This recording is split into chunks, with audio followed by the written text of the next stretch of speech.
Hey everyone, it's Tom from Athletes for God here. I just wanted to tell you about a pretty profound experience I had recently while traveling back towards home on a Greyhound bus. So I'm at the St. Louis Greyhound station. I'm trying to make my way back to Illinois, and I see a guy. We're standing in the line trying to board the bus, and I see this guy walking with a severe limp towards the back of the line, and I see him and I say, "Are you in line B or boarding bus B?" And he says yes. And I tell him, "You don't have to walk to the back of the line, you can just stand here with me." So I ask him where he's heading to, and he says Jonesboro, Arkansas. And I later ask him, "What brings you to Jonesboro?" And he almost immediately starts to get emotional and starts telling me his life story while we're sitting there in line to board the Greyhound bus. So he's 45 years old now, but when he was in his young 20s, he fell in love with some girl and wanted to impress her or impress her dad. So he got a really nice job where he was making $5,000 a week.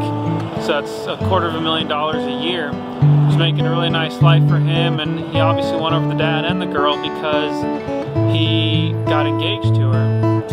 So he has this great job, he has the love of his life, and everything seems to be great. And then one day, he's driving in his car with his girlfriend and his boss at work, and this car gets hit by an 18-wheeler.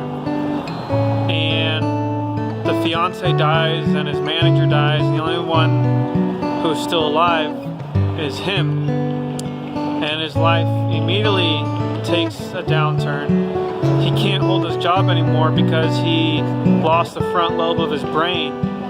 And not that finances matter all that much, but he wasn't deemed to be able to control his own finances because of his brain injury. So because of that, the state of Arkansas was basically giving him almost like an allowance off of which to live. And then the fact that, he didn't have his fiance anymore made things really difficult. I realized that the reason he walked with a limp was because he actually taught himself how to walk, which is kind of crazy. And the insurance company won't pay for his hip replacement until he actually starts to eat away at the cartilage in his hip. So unfortunately, that's just kind of the way things are for him right now. I think one of the hardest parts is the fact that he didn't really have a supportive family, and the only family member he was close to was his mom. And his mom started to develop dementia. And because of his brain injury, he wasn't able to take care of her.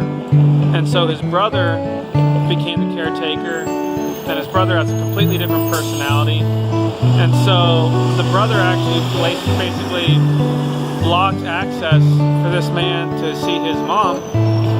And then, to make matters worse, the mom took on the personality traits of the brother just because she didn't know any better. That's all she knew. So I was hearing all this, and it just struck me as total tragedy. And, he can't see his mom, even though she's still alive. And I told him, that in heaven there's no more sorrow or tears or pain, that someday he's going to see his mom again. And I asked him, "What would you tell your mom if you could see her right now?" And he said, "I love you," which I thought was the best thing possible. And then I couldn't help but ask him, I said, "Why do you think God kept you alive when everybody else in the car tragically passed away except you? Why do you think God kept you alive?" And then I found out the answer, and this is really where the grace through tragedy happens. And he said, a couple years ago, he's standing in line at a Walgreens telling somebody about what he'd been through in his life. And this is, I think, in Arkansas. And, telling them about the accident, the injury, all of it. And then he hears somebody sobbing behind him in line, like absolutely tears running down their face. And he turns around, and it's this middle-aged man. And he says, "I can't close my eyes without seeing Christine's face." Now this guy from the Greyhound station hadn't even mentioned that his fiance's name was Christine, and hadn't said that in line at all. But he turns around, and as he realizes when he turns around, he sees this guy, that was the truck driver who killed his fiance and his co-worker. And that guy said he hadn't been able to drive a truck ever since then, and that he's tried to kill himself on multiple occasions. And the guy from the Greyhound station tells this man, it's not your fault. And they kind of go back and forth on it wasn't my fault, it wasn't your fault, just to be nice to each other. And then the guy from the Greyhound station just says, it was Christine's time. You know, it was her time. And he tells the bus driver that he has a family counting on him and he needs to get back out on the road and start driving again.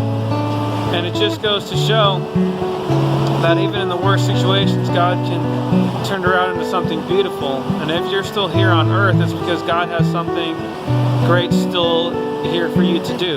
So keep that in mind. This is Tom Hager from Athletes for God, and I will talk to you guys soon. Bye.